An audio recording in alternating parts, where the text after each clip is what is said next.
बहरे रोम के किनारे पर वाक़े शहरों में से बहुत कम ऐसे हैं जिनकी तारीख याफा जैसी तवील हो। आज के इसराइली शहर याफा को जाफा के नाम से जाना जाता है, जो जदीद और कदीमियत का एक शानदार इम्तिजाज है, जो तल अवीव के करीब साहिल पर वाक़े है।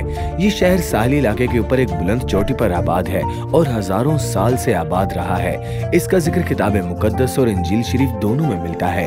इस कदीम शहर की कहानी ईमान और हकीकत के दरमियान एक मजबूत रिश्ता कायम करती है, जो एक अहम तारीखी और रूहानी हैसियत रखती है।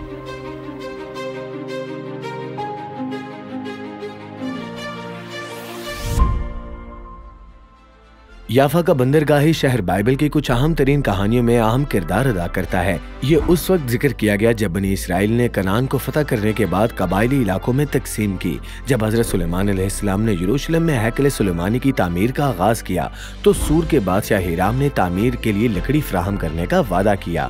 लकड़ी लबनान के जंगलात से हासिल की गई, जो इसराइल के शुमाल में वाक़े है, और फिर साहिल के साथ साथ जहाज के जरिए जाफा के बंदरगाह तक पहुँचाई गई। वहाँ से लकड़ी यरूशलेम ले जाएगी। तकरीबन 2 साल बाद याफा दोबारा मंजरे आम पर आता है, लेकिन इस बार ये रवानगी का नुक्ता बन जाता है। खुदा ताला ने हजरत यूनुस अलैहिस्सलाम को नैनवा अशूरी सल्तनत के दारुल हुकूमत जाने की हिदायत दी थी, ताकि वो वहाँ के रिहायशियों को तबलीग करें और उनकी निजात का पैगाम दें। यूनुस अलैहिस्सलाम ये काम नहीं करना चाहते थे। आशूरी दूसरी अक़वाम के लिए दुश्मन का खतरा थे और नबी उनकी सलामती नहीं चाहते थे। इसलिए वो याफा पहुंचे और एक जहाज पर सवार हो गए, जो तरशीश स्पेन के साहिल पर वाक़े एक दूर दराज शहर की तरफ जा रहा था। इसके बाद 200 साल से भी ज्यादा वक्त गुजरा जब 586 कबल मसीह में यरूशलेम की तबाही हुई और फिर कई दहाइयों के बाद इसकी दोबारा तामीर हुई। और इस तरह हमें कुछ ऐसा ही वाक़या दोबारा देखने को मिलता है। जब फारिस के बादशाह साइरस ने यहूदियों को बाबुल की असीरी से वापस यरूशलेम जाने की इजाजत दी, तो उन्होंने खाने खुदा की दोबारा तामीर का काम शुरू किया और एक बार फिर लबनान के जंगलात से लकड़ी काटी गई, साहली रास्ते से लाई गई और दोबारा याफा के साहिल पर उतारी गई। ये वो तामीर थी जिसे दूसरी हैकल सुलेमानी कहा जाता है।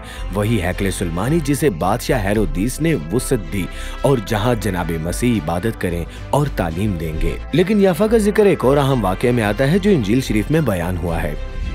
पेंतिकोस्त के दिन और कलीसिया के आगाज से लेकर उस वक्त तक तमाम नए मोमिनीन यहूदी पसे मंजर थे, लेकिन ये सूरत हाल बदलने वाली थी, क्योंकि पहली बार गैर यहूदी यानी गैर कौम मसीही बनने वाले थे। अमाल की किताब में एक रोमी सूबेदार का जिक्र है जिसका नाम कॉर्नेलियस था, जो अपने कुछ अहले खाना और करीबी दोस्तों के साथ जनाब मसीह पर ईमान लाने वाले थे। हजरत पतरस याफा गए थे, जहां कुछ यहूदी मसीहियों ने उनसे दरखास्त की कि एक मसीही खातून दोरकस या तबीता को, जो हाल ही में वफात पा गई थी, जिंदा करें। हजरत पतरस ने उन्हें बाद अज़ मर्ग जिंदा किया और फिर कुछ अरसा याफा में ही मुकीम रहे, जहां वो एक चमड़ा रंगने वाले शख्स हजरत शमौन के घर पर ठहरे।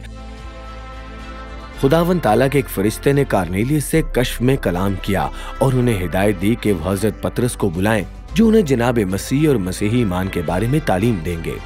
उस वक्त कॉर्नेलियस बहरे रोम के किनारे वाक़े शहर कैसरिया में थे, जबकि हजरत पतरस जनूब में याफा में मौजूद थे। चुनाचे कॉर्नेलियस ने हजरत पतरस के पास आदमी भेजे और हजरत पतरस को कश्फ में हिदायत दी गई थी कि वो सूबेदार के पास जाएं। बस हजरत पतरस शुमाल की जानिब साहिल के साथ सफर करते हुए कैसरिया पहुंचे। जब हजरत पतरस ने कॉर्नेलियस और दीगर गैर यहूदियों को खुशखबरी सुनाई तो उन्होंने उस पर ईमान लाया और मसीही बन गए। क्या शानदार मजमुआ है बाइबल के इन वाक़यात का, जो इस कदीम शहर से जुड़े हुए हैं। ये शहर तारीख के गहरे साए में गर्क है और आज के सयाहों के लिए एक और दिलकश मकाम बन चुका है। इसकी जोग्राफी हैसियत और तारीख का संगम यहाँ बाइबल की सरजमीन में ईमान और हकीकत के दरमियान एक ताकतवर रिश्ता कायम करता है, जो दिल को छूता, रूह को झंझोड़ता है।